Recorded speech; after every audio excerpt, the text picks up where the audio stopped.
또 우리가 언제 화가 나요? 식구 가운데 자기만 손해보고 희생한다고 생각할 때 화나요, 안 나요? 오빠는 대학 보내고 나는 고등학교밖에 안 보냈어. 그럼 부모님한테 막 화가 나요, 안 나요? 나죠? 성당에서도 화날 때가 언제예요? 나는 성모에서 맨날 부엌에서 그냥 겉절이 김치 담그고 그냥 맨날 하는데 그냥 반찬 다 만들어갖고 내놓으면은 생전 성당에도 안 보이던 여자가 그냥 싹 여우같이 차려입고 와갖고 그거 딱 차려놓은 거 딱 들고 신부님 앞에 딱 가서 거기서 그냥 헤거리고 그거 주워 먹어본 거 보면은 이 식당에서 나는 그냥 완전히 그냥 식순이로 그냥 하다가 그냥 그거 보면 화 나요, 안 나요? 나죠? 내가 손해본다고 생각할 때 화가 나는 거예요. 성당 공동체에서 제일 미치는 건 뭐냐 하면은 누군가 자기를 비난하고 다니고 있어. 근데 그 사람이 누군지를 모르겠어. 나를 두고 분명 욕을 하는데 그럴 때 화가 나요, 안 나요? 날 때 많죠. 열받는 분 계신가 보다. 내가 시집가서 내 시동생 어버 키우고 대학 보내고 장가 보내고 시누이도 그렇게 시집 다 내보냈어. 그래갖고 정말로 똥구멍이 찢어지게 가난한 집에 이 집에 와갖고 정말 다 이렇게 하고 다 먹고 살 만큼 해놨어. 그런데 환갑이 됐어. 그래갖고 야, 내가 시집 와갖고 그렇게 잘해줬는데 내 환갑 때 다이아 반지를 해갖고 올 것이냐, 유럽 여행 티켓을 갖고 오실 것이냐 기다리고 있는데 시동생 시누이들이 딱 환갑 때 왔는데 10만 원 봉투에 딱 넣어갖고 왔어. 그거 보면 열 받아요, 열 안 받아요? 열 무지하게 받죠. 네. 그래갖고 내가 너희들하고 인간관계를 갖나 봐라. 그리고 인간관계 끊고 사는 사람들도 많아요. 해준 게 돌아오지 않을 때. 그렇죠? 내가 잘해줬는데 돌아오지 않을 때. 근데 우리는 살아가면서 여러분들 여러분 이제까지 은혜 받은 만큼 다른 사람한테 은혜 갚으셨어요? 저는 신부 되기까지 많은 신부님들, 많은 수녀님들, 많은 교우들이 저를 도와줬어요. 근데 신부 돼갖고 일일이 그분들한테 쫓아다니면서 다 감사했는가? 생각해보니까 다 하지 못했더라고요. 나도 다 감사하지 못했는데 내가 그 감사를 받지 못한다고 화낼 필요는 없지 않는가, 그런 생각이 들어요. 제가 신학교 다닐 때 우리 학장 신부님이, 돌아가신 배문환 신부님이 영성훈화 할 때 아주 이해하지 못하는 훈화를 꼭 하셨어요. 여러분들은 본당 신부가 돼갖고 교우의 40%만 지지를 받아도 여러분들은 성공하는 신부입니다. 근데 전 신학생 때 이해가 안 갔어요. 신학생 때 왜 이해가 안 갔느냐 하면은, 내가 신학생 때 인기가 얼마나 좋았느냐 하면은 막 방학 때 가면은 주일학교 애들이 막 매달려갖고 길을 못 갔어요. 지금이야 뭐 이상한 세상이 돼갖고 그러지 못하지만은 25년 전만 해도 애들이 신학생들을 얼마나 매달리고 좋아했어요. 초등학교 애들이. 중고등학교 애들은 내가 방학 끝나고 신학교 돌아가면은 애인 군대 보내는 것처럼 그렇게 섭섭하고 편지 보낸다고 그러고 학사님 보고 싶다고 그러고, 본당에서 아줌마들은 나보면 죽어. 좋아서. 그런데 신부가 돼갖고 교우의 40%가 나를 지지해주지 않는다? 신학생 때도 인기가 이 정도라면 본당 신부 돼갖고 인기가 더 높을 거 아니에요. 그래서 신학교 그 영성훈화를 이해를 못했어요. 근데 막상 제가 신부가 되고 보니 교우의 40% 지지받는 거는요, 하늘의 별 따기보다도 어렵더라고요. 왜냐하면은 우리나라 지금 통계적으로 미사 참여율이 25% 나와요. 그러니까 정말로 그 신부님이 지지받는 신부님이다, 제대로 40% 지지받는 신부님이다, 그러면은 교우의 40% 미사 참여율 나와야 될 거 아니에요. 그러니까 교우가 1000명이라면 400명은 나와야 될 거 아니에요. 2000명이라면 800명이라면 나와야 되는데 2000명 중에 800명 나오는 본당은 없어요. 2000명이라면 한 500명 정도, 600명 정도 나와요. 많이 나와요. 우리나라 평균적으로. 그러니까 40% 지지받는다는 게 어려워. 예수님은 나 환자 10명 고쳐줬는데 몇 명 돌아왔죠? 1명 돌아왔어요. 그러니까 여러분들 주위에 있는 사람들 10명한테 잘해줬어. 10명한테 잘해줬는데 9명이 돌아오지 않는다고 해서 섭섭할 필요가 없다는 얘기죠. 그러니까 1명이라도 돌아오면은 다행인 거예요. 그러니까 모든 사람들한테 인정받는 일이 쉬운 일이 아니다. 만약에 우리가 인생 살아가면서 이 화만 안 내도 우리 인생이 굉장히 평탄할 것 같아요. 근데 가끔 잘 참다가도 그냥 갑자기 한번 화가 나면은 막 모든 게 막 뒤죽박죽 되시지 않으세요? 저는 이 한국 사회를 보면은 화로 꽉 찬 것 같아. 며칠 전에 그 지하철 2호선에서 할머니 한 분이 손자 같은 그 딸을, 손녀 같은 아이를 머리채를 막 힘도 얼마나 좋으신지 그냥 막 하는 모습을 보면서 아, 정말 우리나라에 화가 꽉 차 있구나. 우리 인생을 살아가면서 분노를 억제하지 못하고 돌이킬 수 없는 잘못을 저지를 때가 참 많아요.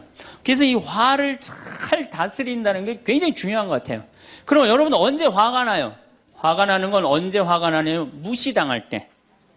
남편이 시댁 식구들 앞에서 아니면 성당 모임에서 아, 우리 마누라는 할 줄 아는 게 아무것도 없다.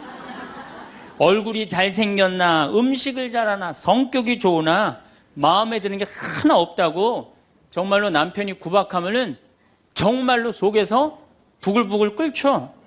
예, 내가 누구한테, 남편뿐만 아니라 다른 사람한테 내가 무시당할 때 우리는 화가 나요. 여기서 분노가 끌어올리죠. 또 남편들은 또 언제 화가 나요? 이 세상에서 아내한테 구박받을 처럼 화날 때가 없는 거예요. 당신 월급이 얼마냐? 우리 뭐 먹고 사냐? 누구 남편은 마누라 밍크코트 해줬대더라. 막 이러면은 남편도 막 홧김에 눈이 확 돌아가는 거죠. 여러분들도 남편, 아내 말고 또 누구한테 화날 때, 누구한테 무시당할 때 화가 나느냐면은 자식한테 무시당할 때 화나는 거예요. 더욱이 기가 막힌 거는 5살, 6살짜리한테 무시당하면요, 막 끌어올라요. 여러분들, 5살, 6살짜리가 막 엄마 말 안 듣고 살살 거짓말 시키면은 화나요, 안 나요? 뻔히 이놈이 거짓말 하는 거 아는데도 살살 거짓말 시키면은 엄마는 막 화가 나요. 그래갖고 엄마가 막 자백하라고 그러죠. 너 이게 거짓말 아니냐고. 그럼 애는 끝까지 감춰요. 그럼 엄마는 그거 감추는 게 화가 나갖고 애를 막 두들겨 패죠. 근데 사실은 여러분들 그 아이들한테 화나는 거는 애가 문제가 있어서 여러분들 마음 안에 화가 꽉 차 있어서 그래요. 아니 그 5살, 6살짜리가 거짓말하면 얼마나 하겠어요. 그리고 자기가 잘못하면은 거짓말하는 건 인간의 본능이에요. 여러분들 국회의원들 청문회 볼 때 보면 거짓말 해야 안 해요? 장관 후보자들 청문회 할 때 보면 거짓말 해야 안 해요? 아니 그렇게 대단한 자리에 올라간 사람도 거짓말 하는데 5살, 6살짜리가 거짓말한다고 그게 화가 나갖고 두들겨 패고 그러면 안 되죠. 그리고 뻔히 얘가 거짓말하는 거 알면서도 확인한다고 계속 자백해라, 진실을 말해라. 내가 보니까 거짓말하는 애가 나쁜 게 아니라 그렇게 몰아치는 엄마가 훨씬 나쁜 거예요. 그래갖고 마음 안에 뭐가 있느냐면은 너 한 번만 걸리기만 해봐라. 내가 가만히 두나 봐라.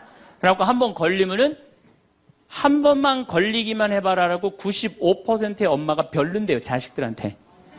그리고 걸리면은 두들겨 패는 엄마가 한 50%가 두들겨 팬대요. 어렸을 때 자식들한테. 이게 문제죠. 예. 또 누구 때문에 화가 나요, 여러분들? 죽지도 않는 시어머니 때문에 열받잖아요. 그냥 막 90, 100살이 됐는데도 그냥 안 죽고 그냥 건강하고 배고프다고 그러고 밥 내놓으라고 그러고.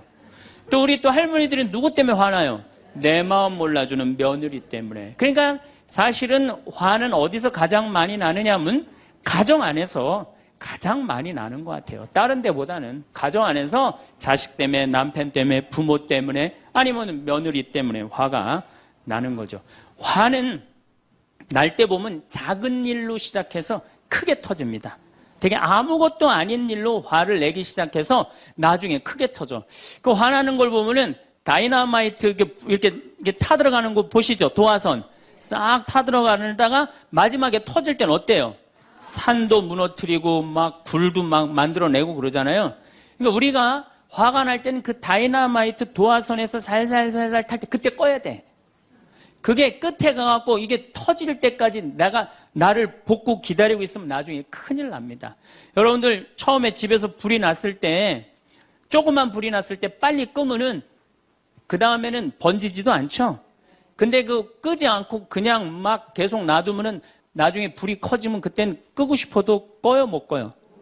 못 끄는 거예요. 그러니까 화라는 거는 잘 빨리 다스리는 훈련이 필요한 거예요. 내가 김치찌개 저녁에 요즘 배춧값이 너무 뛰었다고 그래서 딴 데 이 배춧값 신경 쓰느냐고 김치찌개를 좀 짜게 끓였어. 남편이 딱 한 숟갈 먹어보니 이놈의 마누라 맨날 끓이는 김치찌개 하나 제대로 못 끓이느냐고. 그럼 부인이 여보 미안해 요즘 배추 한 포기에 15,000원이래. 그래서 내가 그 어떻게 올 겨울에 김장을 할까 그걸 고민하다가 간 보는 걸 깜빡했어. 그러니까 오늘은 다른 반찬하고 먹으면 다른 날은 내가 맛있게 해줄게. 이렇게 말하는 마누라는 한 명도 없어요. 당신이나 외식 시켜줘 봤어? 아니 김치찌개가 짠 날도 있고 응? 맛있는 날도 있죠. 어떻게 맨날 당신 입에 딱딱 맞춰서 끓여주느냐고. 그럼 남편이 외식도 못 시켜주고 그래서 좀 미안해갖고 다른 반찬하고 먹으면 다행인데 남편 절대 안 지죠. 너는 맨날 집에서 텔레비전만 보고 해는 일이 뭐 있느냐고. 집안 청소를 제대로 하느냐 반찬을 맛있게 하느냐. 그러면은 부인이 당신이 나 옷 하나 제대로 안 사주고 그래서 나 텔레비전에서 그거 내 아이 쇼핑 하는 거다. 그럼 또 남편이 넌 시집 올 때 해갖고 온 게 뭐가 있는데. 이러면은 점점 김치찌개로 시작해서 부부 능력 시집 올 때까지 그리고 이제 나중에는 이렇게 사느니 너 죽고 나 죽자. 그래갖고 여러분들 뉴스 보도를 보면요 자세히 보면요 이런 뉴스가 굉장히 많이 나요. 아파트 15층에 느닷없이 14층에서 불이 나요. 그래갖고 소방관들이 와서 불을 끄고 주위 사람들 증언을 들어보면은 밤새 고함 소리가 오고 가고 난 뒤 불길이 치솟았다.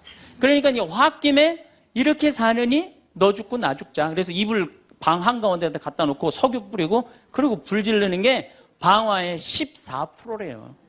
홧김에 지르는 불이 14%래요.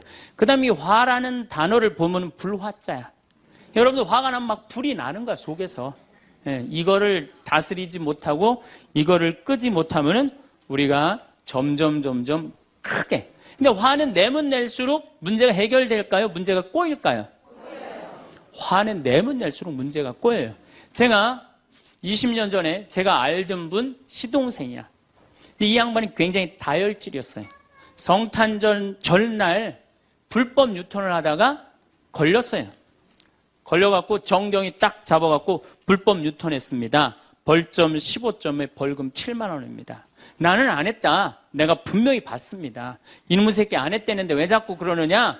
너 경찰서장이 누구냐? 누굽니다. 그래 마침 친구였나 봐요.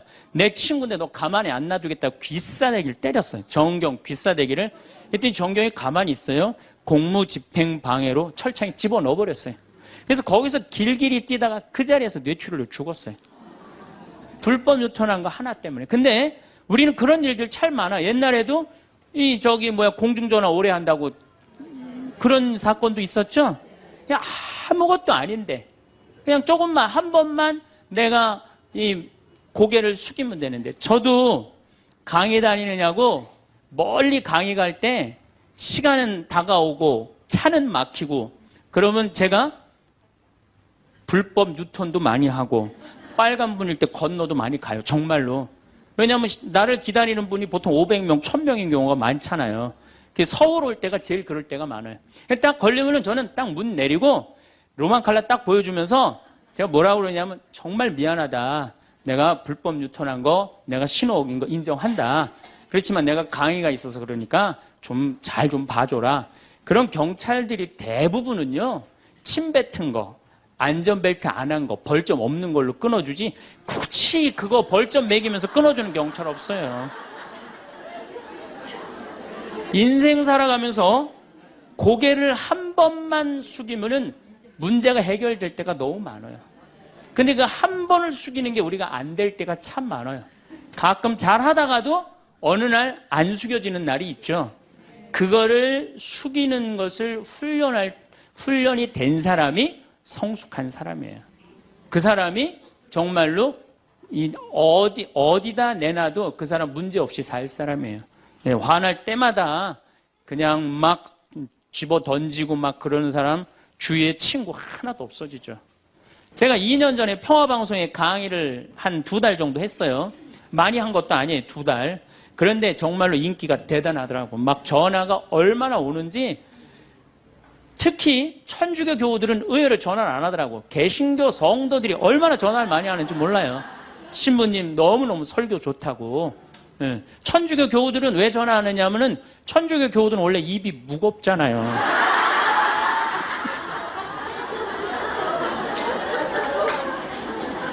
급기야는 목사님이 전화를 하셨어요. 신부님 우리 교회 와서 설교를 주일 예배에 좀 해달라는 거예요. 그래서 제가 주일 예배에 가서 설교를 했어요. 그때 이번에는 천안에서 스님이 전화를 하셨어요. 우리 절에 와서 설법을 해달라고. 더욱이 나는 그 주지 스님을 아직도 잊지 못하는데 참 좋으세요. 겸손하시고. 상좌에 앉혀서 제가 설법도 주일날 했어요. 뭐 인기가 뭐 천주교, 개신교, 불교 막 올라가는 거예요. 기분이 끝내줬는데 갑자기 전화가 한 통 왔어요. 평촌에서 사는 할머니야. 근데 이 할머니가 전화를 우리 직원한테 황창현 신부를 바꾸라고 전화가 온 거예요. 근데 문제는 황창현 신부님을 바꾸라는 건 좋은 말 하려고 전화한 거예요. 근데 황창현 신부를 바꾸라는 건 따지려고 전화한 거예요. 전화를 딱 받았더니 당신은 정의구현 사제단이냐 딱 그렇게 물어보는 거예요. 그래서 난 정의구현 사제단이 아니다. 그랬더니 정의구현 사제단도 아닌데 왜 운하를 반대하느냐. 우리나라 경제가 살려면 운하를 해야 된다. 젊은 신부가 경제도 모르고 사회도 모르고 정치도 모르는 신부가 방송에 나와서 운하가 안 된다고 1시간 동안 떠들면 되겠느냐. 그리고 당시 수원교구 주보에다가 운하 안 된다고 한 달을 주보에다 써내는데 그 60만 명, 70만 명이 있는 주보에다 그런 글을 쓰면 되느냐. 그리고 당신 앞에 행복론 강의도 하나도 재미없었다. 나와서 방송 나와서 강의하지 말아라. 그래서 전화를 탁 끊는 거예요. 제가 기분이 좋았겠어 나빴겠어요?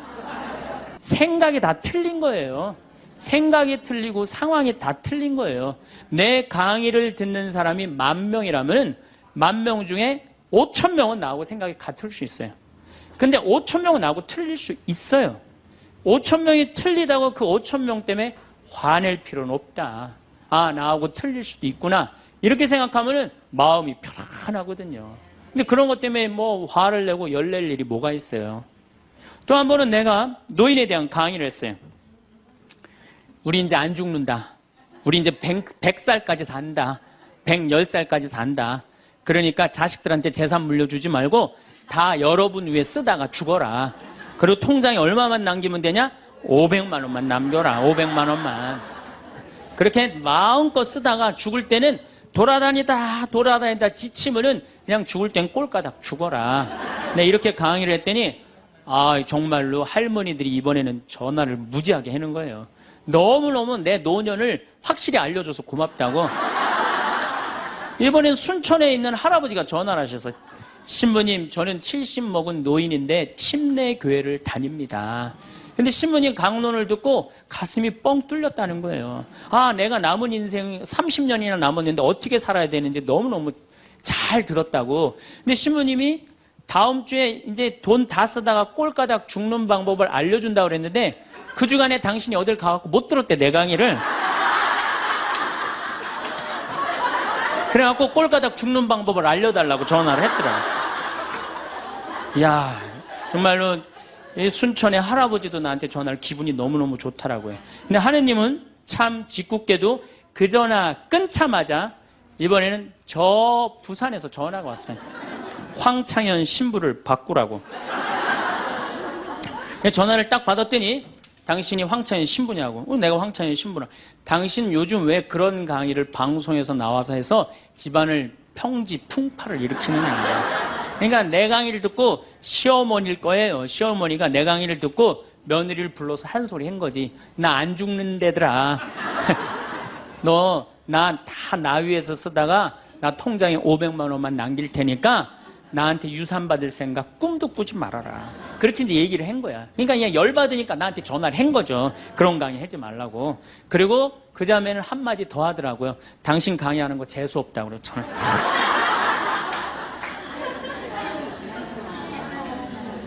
내가 그 전화를 받고 기분이 좋았겠어요? 나빴겠어요? 기분은 나빴지만 내가 화가 나고 내 감정을 주체할 정도는 아니었어요. 왜? 상황이 틀리니까. 얼마든지 내가 공격받을 수 있는 얘기를 한 거니까. 그런 다른 의견이 있을 수 있는 거예요. 그걸 일일이 다 대응하려고 그러면요, 나중에 내가 어떻게 될 것 같아요? 미쳐요. 미쳐요. 제가 17년 전, 벌써 18년 전이네요. 철산성당이라는 경기도 광명 보좌신부를 했어요. 보좌신부를 했는데 거긴 교우가 14,000명이야. 14,000명. 예비자 교리반을 딱 맡았는데 100명이 딱 있는 거예요. 새로 신부는 됐지. 그냥 교리 교환을 신학교 때 얼마나 공부를 열심히 하고 준비를 열심히 했어요. 100명이 있으니까 기분이 너무 좋더라고요. 그래서 그냥 교리를 그냥 얼마나 열심히 했는지 몰라요. 근데 한 달이 지났는데 늘어나도 전찬을 판국에 아니 이게 줄어들기 시작하는 거예요. 90명으로 줄어드는 거예요. 2달이 지났는데 80명으로 줄어드는 거예요. 3달이 지났는데 진짜 딱 반토막이 나더라고. 50명으로. 그랬더니 봉사자들이 맥주하고 안주를 사갖고 와서 나를 위로해 주는 거예요. 신부님 실망하지 말아라. 원래 교리반이 이렇게 어중이 떠중이 다 떠나고 이렇게 오리지널만 3개월 지나면 딱 남는다. 그리고 실망하지 말으셔야 되는 이유가 수녀님 반은 더 떨어졌다. 그러니까 실망하지 말아라. 그때 제가 뭐라고 그랬냐면 여러분들은 요한복음 6장도 읽어보지 않았느냐. 요한복음의 6장에 얘기가 나오는 예수님이 5,000명 먹인 기적 얘기가 나와요. 근데 요한복음 4장에 보면 예수님이 죽어가는 고간의 아들을 살려요. 그냥 예수님 활동하자마자 첫 기적은 요한복음에서 첫 기적은 가나에 술 많게 하는 기적이고 두 번째 기적이 뭐냐면은 죽어가는 고간의 아들을 살리는 거예요. 그럼 죽어가는 고간의 아들을 여러분들 본당 신부가 새로 발령받아 와서 내 아들이 암으로 막 죽어가. 내 신부님이 가정방문 와갖고 내가 안수기도 한번 해볼게. 그래갖고 안수기도를 해줬는데 암으로 막 죽어가려고 그러는 아들이 살아났어. 그럼 그 신부님 인기가 본당에서 어떨 것 같아요? 성당 안 나오던 교우들도 그 신부님 구경하러 다 나올 거 미사 참례. 예수님 엄청나게 따라다녔어요.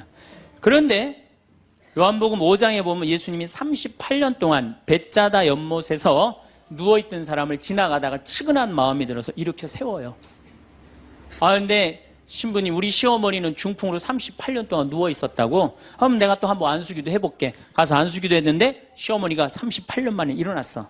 그럼 본당 신부님 인기는 하늘을 찌르는 게 아니라 하늘을 뚫고 올라갈 거예요. 그 정도로 예수님 인기가 그렇게 좋았어요. 그래갖고 이 사람들이 예루살렘에서 예수님이 그런 기적을 하셨는데 예수님을 갈릴레아 호수까지 몇 명이 따라가느냐면 5,000명이 따라갑니다. 자기네들 스스로 제자라고 그러면서 5,000명이 따라가요. 5,000명이 따라가는데 보니까 3일 동안 이 사람이 밥을 못 먹어. 그러니까 예수님이 빵 5개, 물고기 2마리로 5,000명을 먹여요. 그러니까 당시 유대인들이 뭐라고 그러냐면 우리가 드디어 기다리던 왕이 왔다. 왕으로 억지로라도 모시자. 그래요. 그러니까 예수님이 딱 사라졌다가 저녁에 딱 나타나는데 갈릴레아 호수에 나타나는데 성서에 25에서 30 스타디온 정도 배가 떨어져 있었다고 그랬어요. 그럼 완 스타디온은 얼마냐? 한 200m 정도를 완 스타디온, 한 스타디온이라고. 여러분들 스타디온이 어디서 온 말이에요? 스타디움이라는 스타디움 한 바퀴를 돌고 있습니다. 그러잖아요. 그 스타디움이 성서에서 나오는 스타디온에서 나온 얘기예요. 그러니까 한 스타디온은 한 200m 정도 되는 거예요. 그걸 30 스타디온을 걸었다면은 얼마를 걸은 거냐면은 6km를 걸은 거, 무리를 쫙. 미치는 거죠. 사람이 무리를 걸은 거를 보면 미치지 않아요? 만약에 여러분들 내가 강의한다고 저 뒤에서 걸어서 안 들어오고 공중부양으로 떠서 쫙 들어온다고 생각을 해봐. 강의할 필요 있어요, 없어요? 잠깐 떴다가 그냥 쫙 나가면 그걸로 끝이지. 그러니까 당시의 유대인들은 예수님한테 완전히 반한 거예요. 근데 다음날 예수님이 이상한 말을 해요. 참으로 확 끼얹어요. 내가 진실로 진실로 너희에게 말한다. 너희가 사람의 아들의 살을 먹지 않고 그의 피를 마시지 않으면 너희는 생명을 얻지 못한다. 그러나 내 살을 먹고 내 피를 마시는 사람은 영원한 생명을 얻고 나도 마지막 날에 그를 다시 살릴 것이다. 내 살은 참된 양식이고 내 피는 참된 음료다.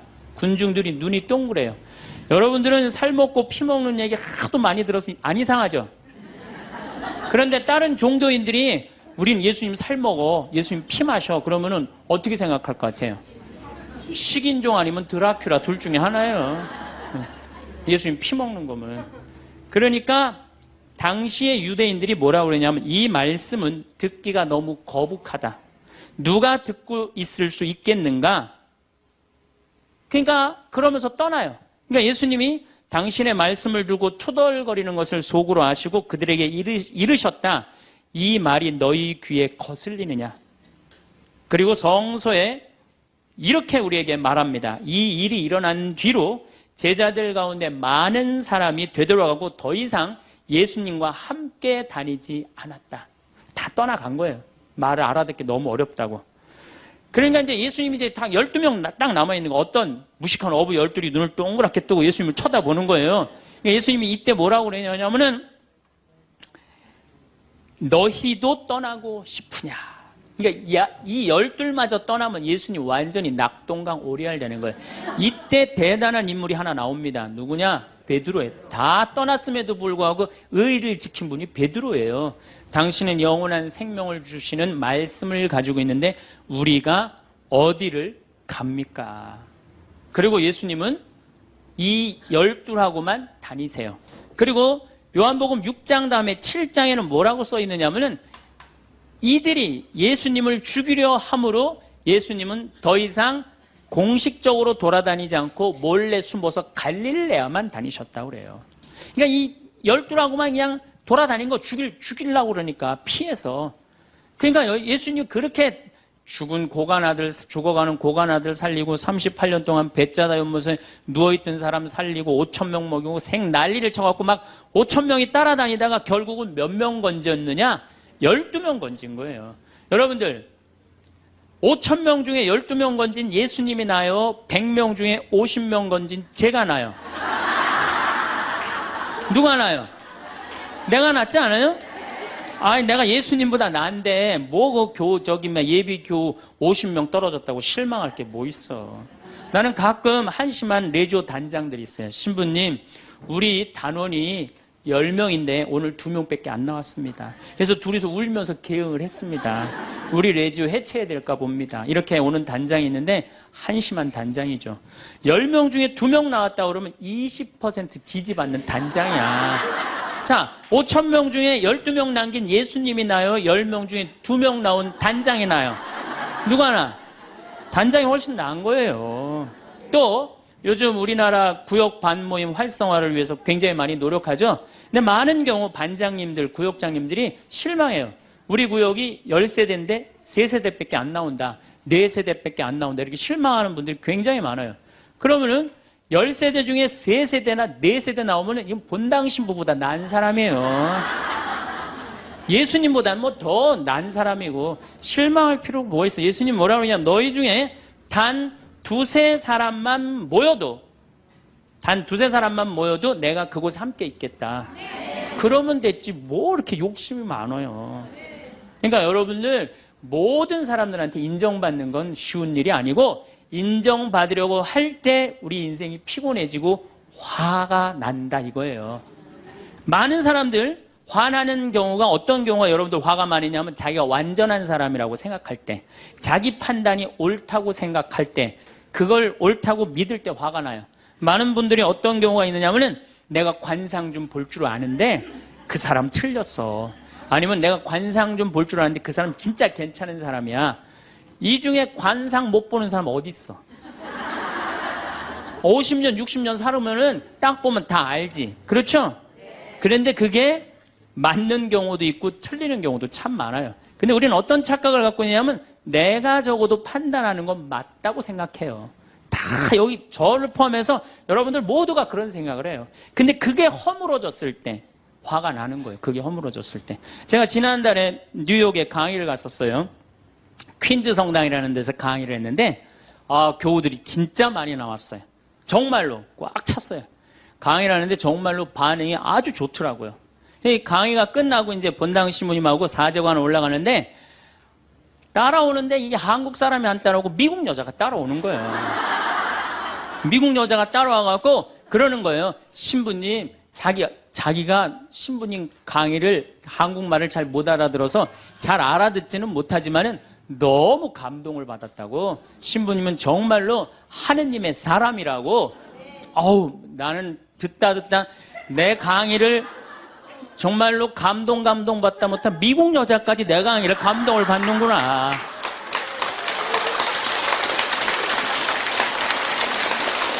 그래갖고 기분이 너무 좋아갖고 이제 그 여자하고 얘기를 하고 있는데 본당 신부님이 자꾸 나를 끄는 거예요. 사정안에 빨리 가자고.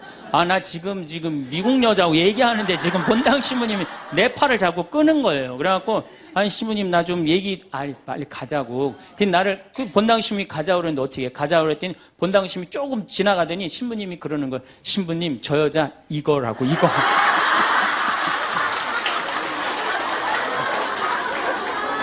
한국에서 강의만 오면은 강의 오는 신부님한테 쫓아다니면서 저런다고.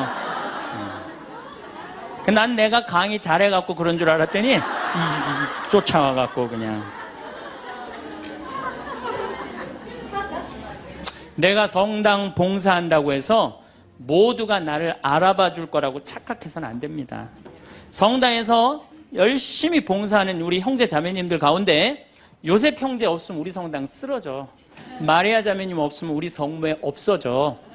우리 데레사 자매 없으면 성가대 없어져. 그 말 믿지 마세요. 없어져도 성당 잘 돌아가요. 성가대에서 데레사 자매 빠져도 오히려 더 잘 돼. 그러니까 내가 그렇게 대단한 인정을 받는다고, 내가 그런 자리에 차지한다고 생각하는 그때부터 내가 불행해지기 시작하는 거예요. 제가 늘 가끔 드리는 말씀이지만은 제가 작년 5월 달에 서울 오금동 성당에 강의 갔어요. 강의를 갔는데 그때도 막 많이 모였어요. 여러분들만큼. 그때는 베드로 얘기를 했어요. 베드로가 여러분들 굉장한 분이에요. 만약에 예수님한테 베드로가 없었다면 예수님이 없을 정도로 베드로는 예수님한테 절대적인 존재였어요. 막 그런 얘기를 막 하고 막 그러는데 교우들이 반응이 대단히 좋았어요. 그래갖고 이제 강의 1강의가 끝나고 쉬는 시간이 됐는데 22년생 할머니야. 머리가 하얀 할머니가 자기가 돌아가신 추기경 형님하고 동갑이라는 거예요. 근데 추기경 형님이 항상 자기하고 친한데 동창이라고 그랬다는 거예요. 추기경 형님, 김수환 추기경 형님이.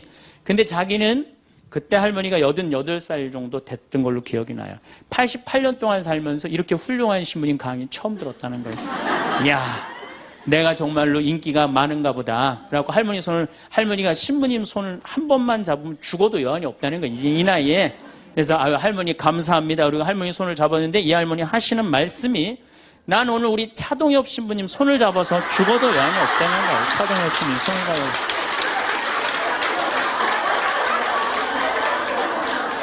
그래서 제가 그랬죠. 할머니, 저는 차동엽 신부가 아닙니다. 저는 황창현 신부입니다. 그렇게 분명히 말씀을 드렸는데 이 할머니는 황창현이라는 사람을 알지도 못하는 거예요. 그래갖고 또 뭐 상담하고 싶다는 분들이 있어서 상담을 쭉 하고 있는데 저쪽에 있는 할머니가 안 가고 기다리고 계시더라고요. 사람들이 다 떠나는데 할머니가 또 오셨어요. 이 유명한 신부님 손 한번, 우리 차동엽 신부님 손 한번 더 잡아보자고.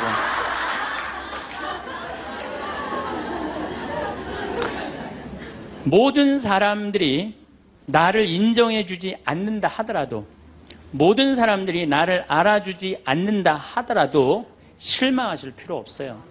그리고 우리가 인생 살아가면서 모든 사람이 나를 인정해주는 일은 없어요. 그러니까 여러분들 가운데 모든 사람이 나를 좋아해. 이분은 사실은 나중에 불행의 씨를 갖고 있는 분이에요. 화의 씨를 갖고 있는 분이에요. 10명 중에 몇 명만 나를 좋아해도 성공해? 4명만 좋아해도 성공한 거예요. 아니, 10명 중에 1명만 나를 믿어줘도 여러분들은 실패한 인생이 아니에요. 9명은 나를 인정하지 않을 수도 있어요. 근데 가끔 나는 우리나라 연예인들을 보면 안타까워요. 연예인들 막 인기가 좋잖아요. 인기가 좋은데 막 따라다니잖아요. 막 따라다니는데 그 연예인들 따라다니는 사람들을 보면은 많이 따라다녀 500명, 1000명이야.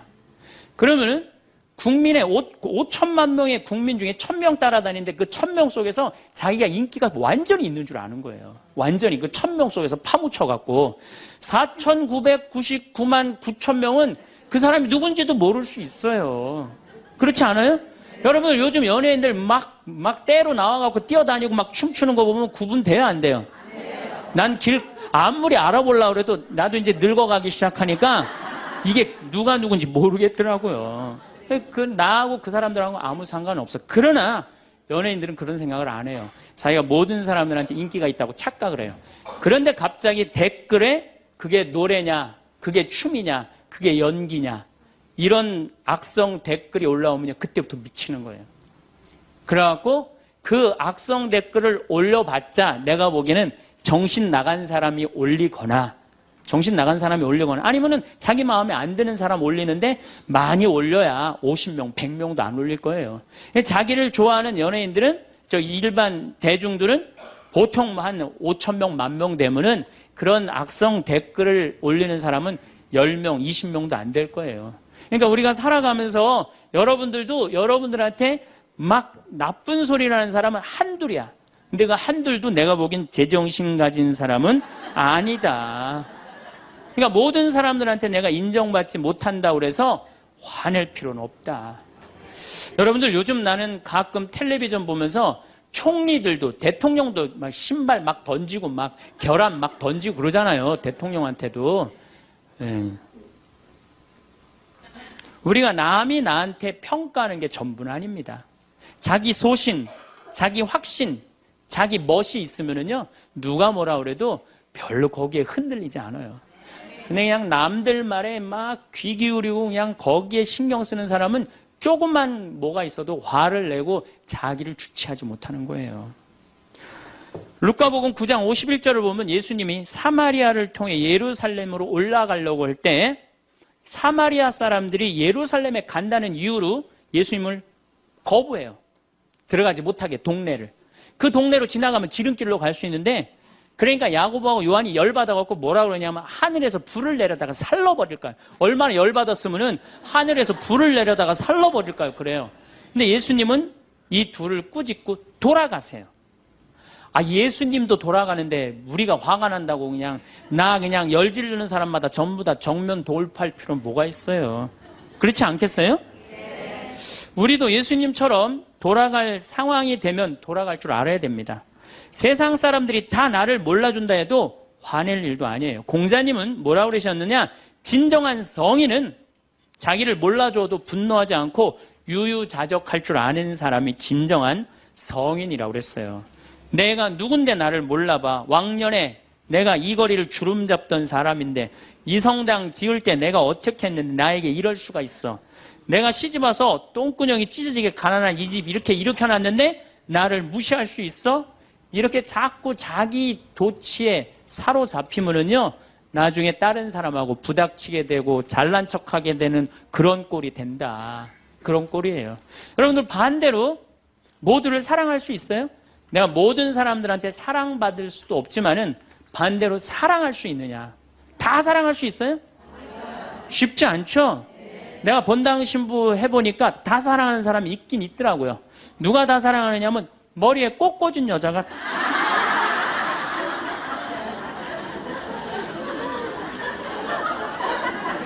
이게 모두를 사랑한다는 게 쉬운 게 아니에요. 근데 우리는 뭐에 지금 세뇌가 되어 있느냐면 성당에 나오면 어떻게 해야 된다고 생각해요? 모두를 사랑해야 된다고 생각하지 않아요? 나를 괴롭히는 사람, 나를 미워하는 사람, 나한테 힘들게 하는 사람 다 사랑해야 된다고 생각해요? 그렇게 생각하잖아요. 그리고 은연중에 그런 교육을 받았어요. 은연중에. 근데 성서에 모두를 사랑하라는 구절은 없어요. 서로 사랑하라고 그랬지 모두를 사랑하라고 하는 구절은 없어요.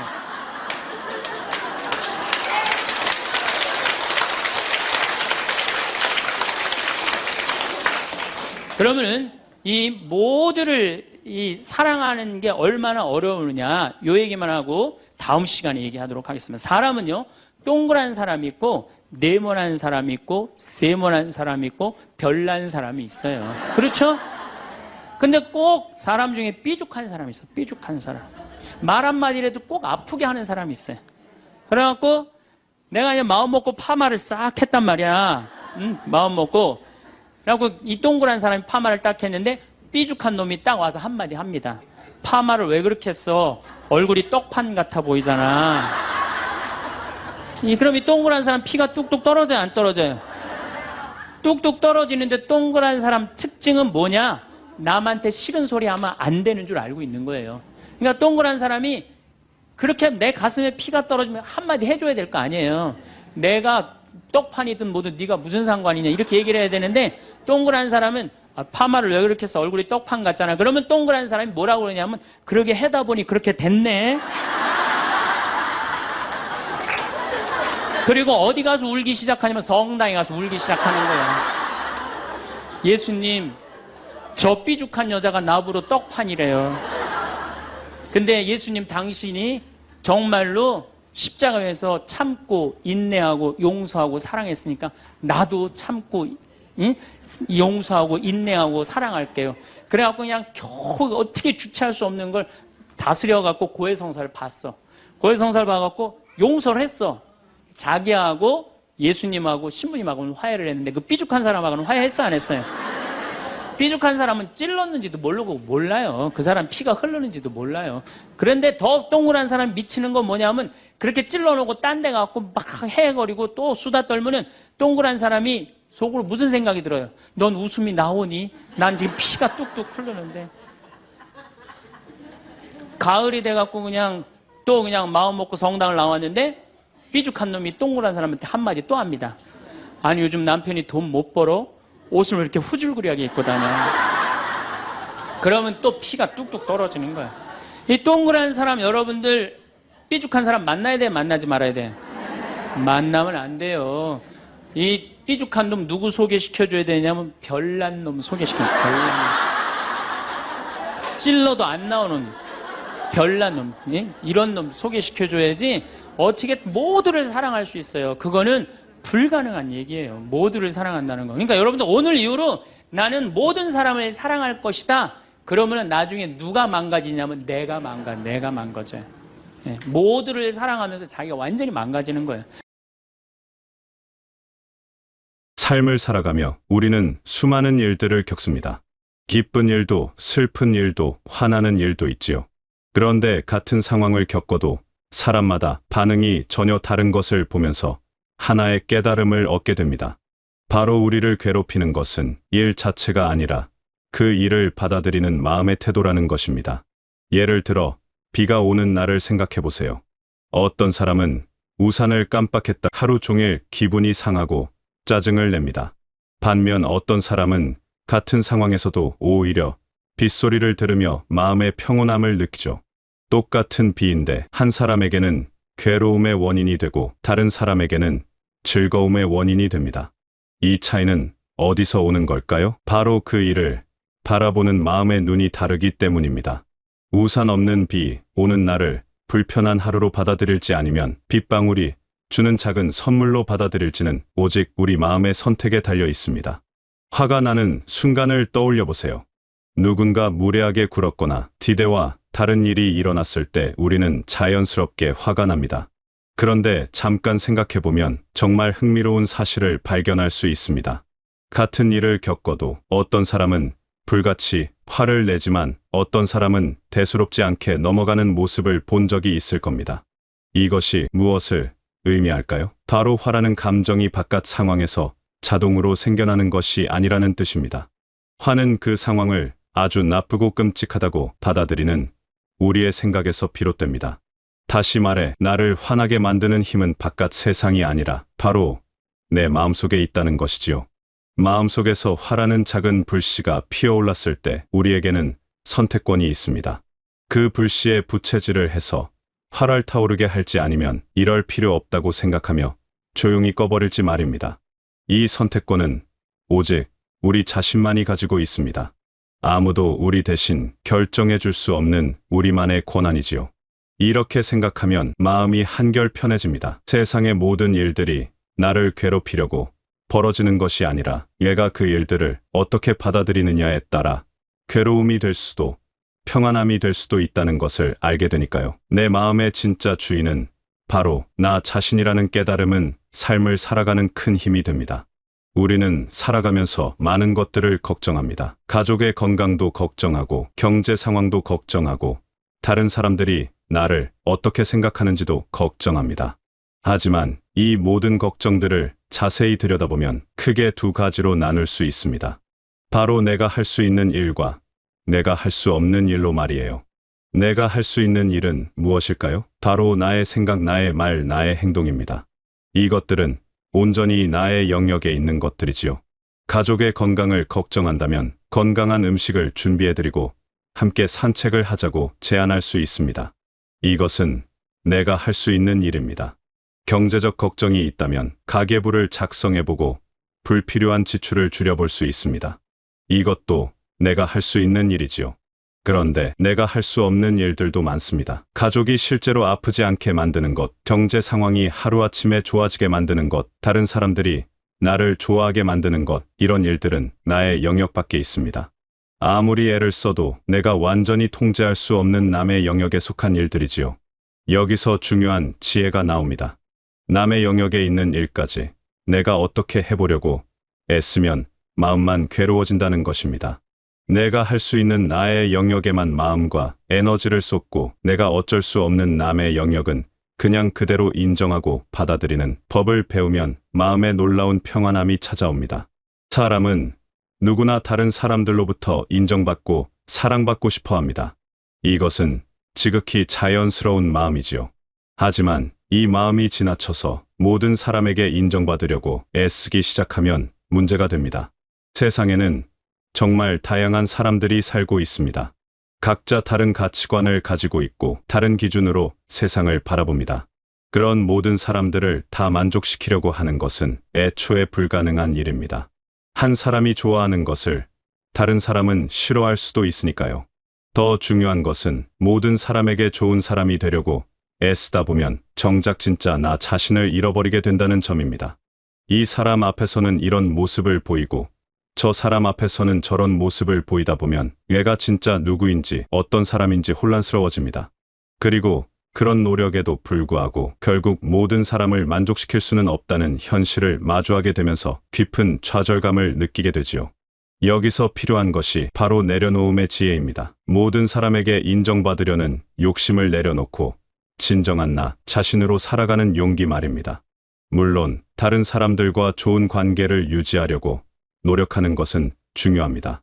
하지만 그 노력이 나 자신을 잃어버릴 정도로 과도해서는 안 된다는 뜻이지요. 진짜 나 자신으로 살아갈 때 비로소 진정으로 나를 이해하고 받아들여주는 사람들을 만날 수 있습니다.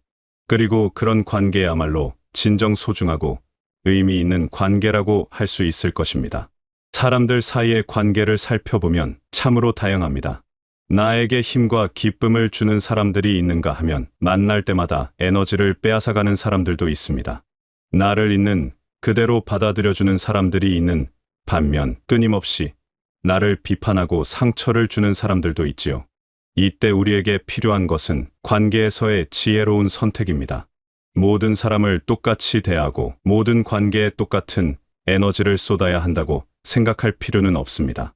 나에게 좋은 영향을 주고 서로 성장할 수 있는 관계와 나를 계속해서 힘들게 하고 상처를 주는 관계는 분명히 다르게 접근해야 합니다. 나를 계속해서 힘들게 하는 사람까지 억지로 품으려고 하다 보면 결국 나 자신이 먼저 지치고 망가집니다. 내가 망가지면 정작 내가 아끼고 소중히 여기는 사람들을 제대로 돌볼 수 있는 힘마저 잃게 되지요.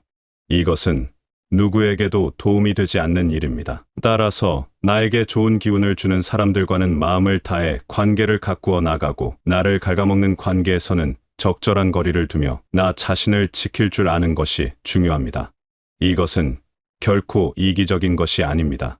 오히려 나의 삶과 정말 소중한 관계들을 건강하게 지켜나가기 위한 현명한 방법입니다.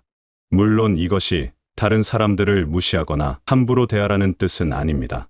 모든 사람을 존중하되 나의 마음과 에너지를 어디에 집중할지는 지혜롭게 선택하라는 의미입니다. 한정된 시간과 에너지를 가장 의미 있고 가치 있는 곳에 사용할 때 우리의 삶은 더욱 풍요로워질 수 있습니다. 그렇다면 일상에서 이런 지혜들을 어떻게 실천할 수 있을까요? 먼저 화가 날 때 잠깐 멈추어 보는 습관을 기르는 것이 좋습니다. 화가 치밀어 오르는 순간에 바로 반응하지 말고 한번 깊게 숨을 들이마시며 생각해 보세요. 지금 나를 화나게 하는 것이 정말 그 상황 때문일까요? 아니면 그 상황을 받아들이는 나의 생각 때문일까요? 이런 질문을 통해 객관적으로 상황을 바라보는 연습을 하다 보면 점점 감정에 휩쓸리지 않고 평정심을 유지할 수 있게 됩니다. 처음에는 쉽지 않겠지만 조금씩 연습하다 보면 분명히 달라질 것입니다. 또한 매일 저녁 하루를 돌아보며 내가 할 수 있는 일에는 어떤 것들이 있었고 내가 할 수 없는 일에는 어떤 것들이 있었는지 구분해보는 시간을 가져보세요. 내가 할 수 없는 일들에 대해서는 걱정하고 스트레스 받는 대신 담담히 받아들이고 내가 할 수 있는 일들에 대해서는 최선을 다하는 마음가짐을 가지는 것입니다. 인간관계에서도 마찬가지입니다. 나와 함께 있을 때 마음이 편안해지고 기분이 좋아지는 사람들과 더 많은 시간을 보내려고 노력해보세요. 반대로 만날 때마다 스트레스를 받고 기운이 빠지는 관계들에 대해서는 조금씩 거리를 두며 나 자신을 보호하는 것도 필요합니다. 이런 실천들이 처음에는 어색하게 느껴질 수도 있습니다. 하지만 꾸준히 연습하다 보면 자연스럽게 몸에 배게 되고 마음의 평안함도 점점 깊어질 것입니다. 중요한 것은 완벽하게 하려고 애쓰지 말고 조금씩 천천히 변화해 나가는 것입니다. 또한 이런 변화는 하루아침에 이루어지지 않는다는 것을 기억해야 합니다. 오랫동안 익숙해진 생각과 행동 패턴을 바꾸는 것은 시간이 걸리는 일입니다. 때로는 실수하거나 예전 습관으로 돌아갈 수도 있지만 그럴 때마다 자책하지 말고 다시 시작하면 됩니다. 이 모든 지혜의 바탕에는 나 자신을 사랑하고 소중히 여기는 마음이 있습니다. 나 자신도 제대로 사랑하지 못하면서 다른 사람들을 진정으로 사랑할 수는 없습니다. 나 자신의 마음도 돌보지 못하면서 다른 사람들에게 좋은 마음을 줄 수도 없지요. 따라서 나의 마음이 평안하고 건강한 상태를 유지하는 것은 단순히 나만을 위한 것이 아닙니다. 나와 관계를 맺고 있는 모든 사람들을 위한 일이기도 합니다. 내가 마음의 평정을 찾고 내면의 힘을 기를 때 비로소 다른 사람들에게도 진정한 도움과 위로를 줄 수 있는 사람이 될 수 있습니다. 자신을 사랑한다는 것은 자신의 부족함까지도 포용하는 마음을 갖는 것입니다. 완벽하지 않은 나, 실수하는 나, 때로는 화를 내고 후회하는 나까지도 따뜻하게 푼 것이지요. 이런 자기 수용이 있어야 다른 사람의 부족함도 너그럽게 이해할 수 있게 됩니다. 또한 자신을 사랑한다는 것은 자신에게 진실한 것을 의미합니다. 다른 사람들에게 보이기 위한 가짜 모습이 아니라 진짜 내 모습을 인정하고 받아들이는 것입니다. 이런 진실함이야말로 진정한 자유와 평안의 시작점입니다. 세상에는 우리가 통제할 수 없는 일들이 참으로 많습니다. 하지만 그 모든 일들을 받아들이는 우리의 마음만큼은 우리 자신이 주인입니다. 이 사실을 기억하며 매 순간 지혜로운 선택을 해나간다면 어떤 상황에서도 흔들리지 않는 내면의 평안을 찾을 수 있을 것입니다. 마음의 주인이 된다는 것은 감정을 억누르거나 무시한다는 뜻이 아닙니다. 오히려 내 안에서 일어나는 모든 감정들을 있는 그대로 인정하되 그 감정들에 휘둘리지 않고 현명하게 대응할 수 있는 힘을 기르는 것입니다. 이런 마음의 근력이 생기면 인생에 어떤 풍파가 와도 중심을 잃지 않고 꿋꿋이 살아갈 수 있습니다. 여러분도 지금까지 살아오시면서 참으로 많은 일들을 겪으셨을 것입니다. 기쁜 일도 있었고 슬픈 일도 있었으며 때로는 견디기 힘든 시간들도 있으셨을 겁니다. 하지만 그 모든 경험들이 여러분을 더욱 지혜로운 사람으로 만들어 주었고 이제는 마음의 평안을 찾을 수 있는 내적인 힘을 충분히 갖추고 계실 것입니다. 앞으로도 예상치 못한 일들이 일어날 수 있고 마음이 흔들리는 순간들이 있을지도 모릅니다. 하지만 그럴 때마다 오늘 나눈 이야기들을 떠올려 보세요. 내 마음의 주인은 바로 나 자신이라는 것, 내가 할 수 있는 일과 할 수 없는 일을 구분하는 지혜, 그리고 나를 소중히 여기며 건강한 관계를 가꾸어 나가는 방법들을 말입니다. 여러분의 마음에 평안함이 깃들고 매일매일이 감사와 기쁨으로 가득한 소중한 시간들이 되시길 바라겠습니다.